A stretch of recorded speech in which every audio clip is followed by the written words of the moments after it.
Let me ask you something, who's holding you back? Is it the people around you? Is it your circumstances? Or is it something deeper, something closer?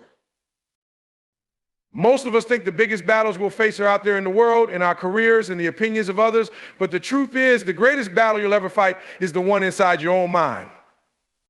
Acknowledge the battlefield within, expand it. The first step to overcoming negative feelings is recognizing where the real battle is happening. It's not out there in the world, it's inside you. The toughest opponent you'll ever face is not the person standing in your way, not the competition, not the doubters or critics. It's you. It's your own thoughts, your own habits, your own beliefs about what's possible for your life. Think about this. Every time you feel like giving up, every time you let fear or doubt hold you back, that's not the world stopping you. That's you stopping you. It's your mind creating walls where there should be doors. And the problem is, most people don't even realize it. They blame their circumstances, their upbringing, their lack of resources. But the truth, the battlefield isn't outside, it's within. It's the version of you that wants to stay comfortable versus the version of you that knows growth happens in discomfort. It's the voice in your head that says, play it safe when deep down you know you were made for more. It's the part of you clinging to past failures, using them as an excuse not to try again. This battle is constant and it's relentless, but the hardest part, you can't escape it. You can move to a new city, start a new job, or surround yourself with different people. But no matter where you go, there you are. You carry your own thoughts, your own fears, your own insecurities with you. That's why running away doesn't work. You have to face it. Acknowledge that every day you wake up, you're stepping into a mental arena. Some days the negative thoughts will come rushing in like a flood, telling you that you're not good enough, that you don't have what it takes, that you're wasting your time. And if you're not careful, those thoughts will overpower you before you even take your first step. But here's the thing, the battle isn't about perfection. It's not about never feeling fear or doubt. It's about recognizing when those feelings show up and understanding that they don't define you. You have to become aware of the way your mind works, how it tries to protect you by keeping you small, by convincing you to avoid risk. Because the mind's default setting is survival, not success. It wants to keep you in the comfort zone because it feels safe there, even if staying there is slowly killing your potential. Self-awareness is the key.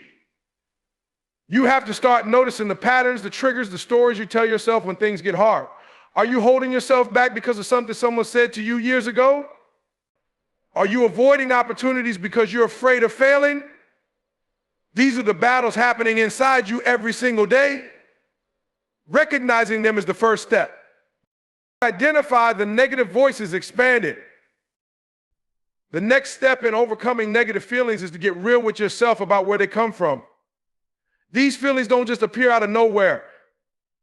They're rooted in something past experiences, fear of the future, or maybe even stories you've been telling yourself for years. But if you want to fight back, you got to identify the source. Negative voices often disguise themselves as truths.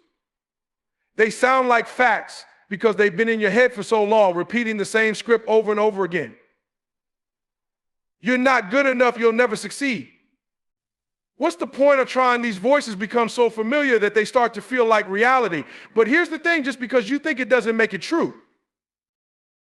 Think back, when did you first start hearing these voices? Maybe it was a teacher who told you you'd never amount to much. Maybe it was a parent or friend who made you feel small.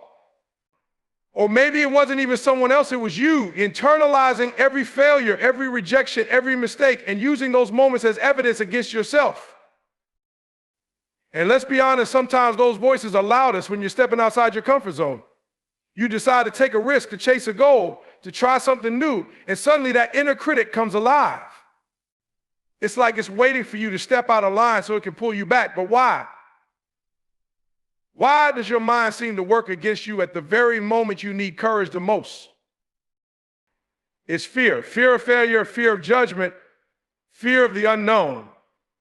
These negative voices are rooted in a survival instinct. Your brain is trying to protect you from pain, from embarrassment, from anything that feels uncomfortable. But the problem is, it doesn't know the difference between real danger and imagined danger. It reacts to a challenging situation the same way it would to a life-threatening one, and that's when the self-doubt creeps in. But fear isn't the only source of these voices. Sometimes it's comparison. If you scroll through social media, you look at someone else's life, their achievements, their success, and suddenly you feel like you're falling short. That voice in your head starts saying, you'll never be as good as them. Why even bother? Comparison is the thief of joy, and yet it's something we all fall into. And then there's the voice of past failures. Every time you stumbled, every time something didn't go as planned, that memory lingers. It becomes a weapon your inner critic uses against you. It says, remember when you tried and it didn't work? What makes you think this time will be any different? These voices can come from so many places: your upbringing, societal expectations, even the pressure you put on yourself to be perfect. But until you take the time to identify them, to really dig deep and figure out where they're coming from, they'll continue to control you. You can't fight what you can't see. The first step is shining a light on those voices, naming them, and understanding their origins. Only then can you begin to challenge them. Master the art of reframing expanded. Negative feelings have a way of locking you into a single perspective, a perspective that convinces you there's no way forward, no way out, and no way up. But here's the truth. The way you see the problem is the problem. The power lies in how you frame the situation. Reframing isn't about ignoring reality or pretending everything is fine. It's about looking at the same situation through a different lens and finding a way to turn adversity into opportunity. Think about it. How often do you find yourself saying, I can't do this, or this is too hard, or why is this happening to me? These thoughts create a mental barrier, a wall that feels impossible to climb. But what if, instead of focusing on what you can't do, you started asking, how can I do this? That one simple shift from I can't to how can I opens up a world of possibilities. The art of reframing starts with your language, both the language you speak out loud and the silent conversations you have with yourself. Words are powerful. They shape your thoughts, and your thoughts shape your actions. When you say, this is impossible, your brain shuts down. It doesn't even try to find a solution because you've already told it there isn't one. But when you ask, what can I learn from this? Or how can I grow through this? You engage your mind in problem solving. You shift from being a victim of your circumstances to being the architect of your future. And it's not just about words, it's about perspective. Imagine this: you're standing at the bottom of a mountain, looking up at the peak. It feels overwhelming, maybe even impossible to climb. But what if you stopped focusing on the peak and started looking at the path in front of you, one step at a time? Suddenly, the journey feels more manageable.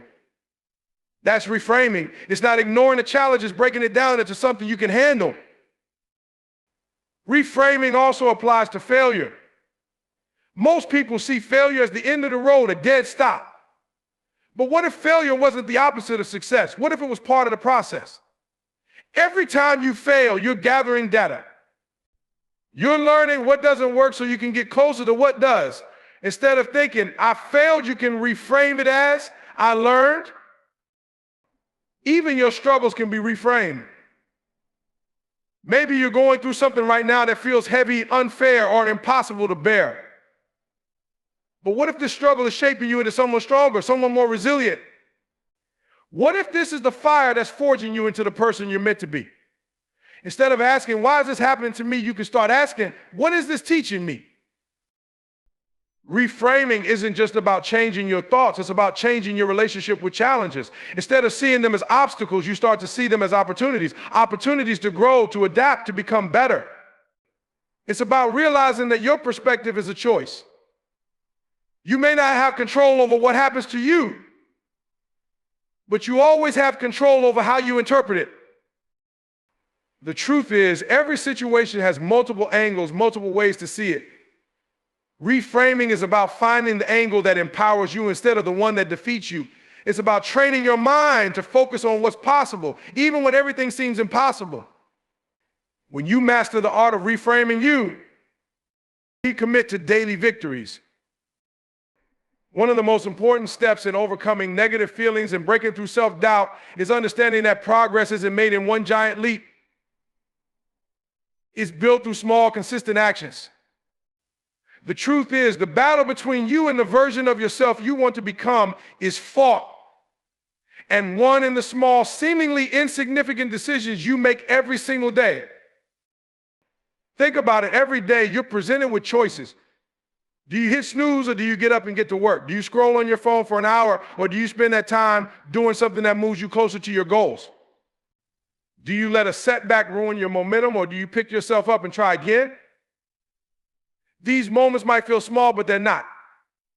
They're the building blocks of your success, the daily victories that add up to massive change over time. When you commit to daily victories, you're making a promise to yourself that no matter how you feel, no matter what's happening around you, you'll show up. You might not always feel motivated. You might not always feel ready. But that's not what matters. What matters is consistency. Because motivation comes and goes, but discipline is what carries you when motivation fades. And let's be honest, there will be days when it feels like nothing you're doing is making a difference. You'll wonder if all the effort is worth it. You'll feel like quitting because progress feels slow or maybe even non-existent. But that's when the commitment to daily victories becomes your anchor. It reminds you that success isn't about instant gratification, it's about the long game. It's about planting seeds today that you might not see grow until tomorrow, next month, or even next year. Daily victories don't have to be huge. In fact, they shouldn't be. It's not about running a marathon every day. It's about taking one more step forward than you did yesterday. It's about focusing on progress, not perfection. Maybe it's waking up 30 minutes earlier to work on your goals. Maybe it's choosing to eat something healthy instead of junk food. Maybe it's taking a moment to practice gratitude instead of letting negative thoughts consume you. The key is consistency. Think of it like this: each daily victory is a deposit into the bank of self-confidence. The more deposits you make, the more your belief in yourself grows. You start to see that you are capable, that you can trust yourself to follow through. And with each small win, you build momentum. Momentum is powerful because it makes the next step easier, and then the next, and then next. But let's not sugarcoat it. Commitment to daily victories requires sacrifice. It means saying no to instant gratification so you can say yes to long-term success. It means prioritizing what you need over what you want in the moment. It means showing up even when it's inconvenient, even when you don't feel like it. This isn't about trying to do everything perfectly. It's about doing something consistently. Even on your worst days, when everything feels like it's falling apart, there's always one small victory you can claim. It might be as simple as getting out of bed, as small as taking a deep breath and refocusing, but those little moments matter. They remind you that you're still in the fight. When you commit to daily victories, you're training your mind to focus on what you can control. You can't control the future. You can't change the past. But you can control today. You can control this moment. And when you win enough of these small moments, they start to add up into something bigger. Leverage pain as a weapon expanded. Pain is one of life's greatest teachers, but most people see it as their greatest enemy. When discomfort hits, when failure knocks you down, when rejection stings, or when things don't go the way you planned, your instinct is to run from it, avoid it, or numb it. But what if I told you that pain isn't here to break you? It's here to make you. Pain is a tool, a weapon, and when you learn to use it, it becomes your greatest ally in the fight against negativity and self-doubt. Think about the times in your life when you've grown the most. Were they the easy times, the comfortable times, the times when everything went your way? No. Growth comes from struggle. Strength is built through resistance. Every time you face pain and push through it, you've come out stronger on the other side. But the key is understanding how to use that pain instead of letting it use you. Pain is fuel, it's energy. The heartbreak, the failure, the disappointment, it all carries a powerful energy that can either destroy you or drive you. The choice is yours. When you feel that pain, you can let it consume you, make you bitter, make you give up. Or you can harness it. You can take that energy and channel it into your work, your goals, your dreams. Pain is like fire. It can burn you or it can forge you. But leveraging pain requires a shift in mindset. Most people look at pain as a signal to stop. as proof that they're on the wrong path. But what if pain is actually a signal that you're on the verge of something greater? What if it's not a roadblock but a stepping stone? The moment you start seeing pain as a necessary part of growth, everything changes. Instead of running from it, you face it head on. You let it shape you, refine you, and push you beyond your limits. And let's be clear, pain isn't just physical. The mental and emotional pain of self-doubt, fear, or failure can feel just as overwhelming. But these moments of discomfort are opportunities to learn. They force you to confront your weaknesses, to ask yourself hard questions, to dig deeper than you ever thought possible. Pain exposes your vulnerabilities, but it also reveals your strength. It shows you what you're made of. When you're in the middle of pain, it's easy to feel like it will never end. The struggle feels endless, the weight unbearable, but pain is temporary. It's a visitor, not a permanent resident. And if you can endure it, if you can push through instead of giving in, it becomes the very thing that elevates you. The pain you feel today is the foundation for the strength you'll have tomorrow. Pain also carries a powerful clarity. When you're in pain, it strips away the distractions. It forces you to focus on what really matters, on what you truly want. It makes you ask yourself, how badly do I want this? Because if you're willing to endure pain, it means you're committed. It means the goal is worth it. Some of the most successful people in the world didn't just experience pain, they embraced it. They used it as a motivator, a reminder of why they were fighting in the first place. Pain became their compass, pointing them toward what was worth sacrificing for. It's the people who learned to transform pain into purpose who achieve greatness. And don't forget, pain isn't just about you. Your ability to endure and overcome pain can inspire others. When people see you rising despite the odds, despite the setbacks, despite the pain, they see what's possible for themselves. Your strength becomes their strength, your victory their motivation. Pain, when used wisely, has a ripple effect far beyond what you can imagine. Visualize the victory before it happens, expand it. One of the most powerful tools you have in the fight against negative feelings is your imagination. The problem is, most people use it against themselves. They spend their days imagining worst-case scenarios, replaying past failures, and creating stories in their heads about why things won't work out. But what if, instead of letting your imagination be a tool for self-doubt, you trained it to work for you? What if you used it to see yourself winning instead of losing? Visualization is not just wishful thinking, it's a strategy. Every great achievement starts as an idea, as a picture in someone's mind of what's possible. If you can see it in your mind, you can start to make it real. But if all you ever visualize are obstacles and failures, that's what you'll gravitate toward. Your brain is wired to follow the path you set for it, and that path begins with your thoughts. When you close your eyes and visualize yourself succeeding, something incredible happens. Your brain starts to believe it's possible. It doesn't know the difference between a vividly imagined experience and a real one. That's why athletes spend hours visualizing themselves crossing the finish line, making the winning shot, or standing on the podium. They know that seeing it in their mind primes their body and spirit to make it happen. But visualization isn't just about seeing the end result. It's about mentally rehearsing the process. Picture yourself taking the steps needed to reach your goal. See yourself showing up every day, doing the hard work, staying disciplined.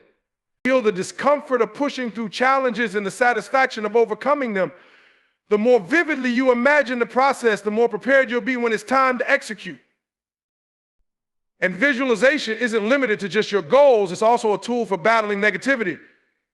When those dark thoughts creep in, when you start to feel overwhelmed by doubt or fear, take a moment to visualize yourself rising above it.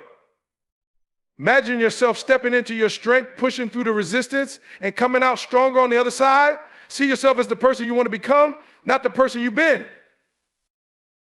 This practice isn't about pretending challenges don't exist. It's about shifting your focus. Instead of dwelling on what could go wrong, you train your mind to focus on what can go right. Instead of replaying past mistakes, you replay moments of triumph. Visualization allows you to rewrite the script in your head, to create a narrative of possibility instead of limitation. And the more you do it, the more your confidence grows. Visualization strengthens your belief in yourself. It reminds you that success isn't reserved for other people, it's within your reach too. You start to approach challenges with a different energy, a quiet assurance that you've already seen yourself conquer this in your mind.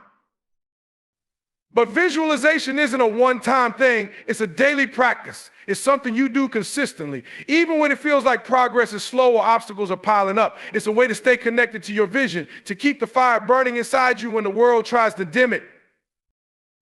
When you visualize your victory, you're not just imagining a better future, you're creating it.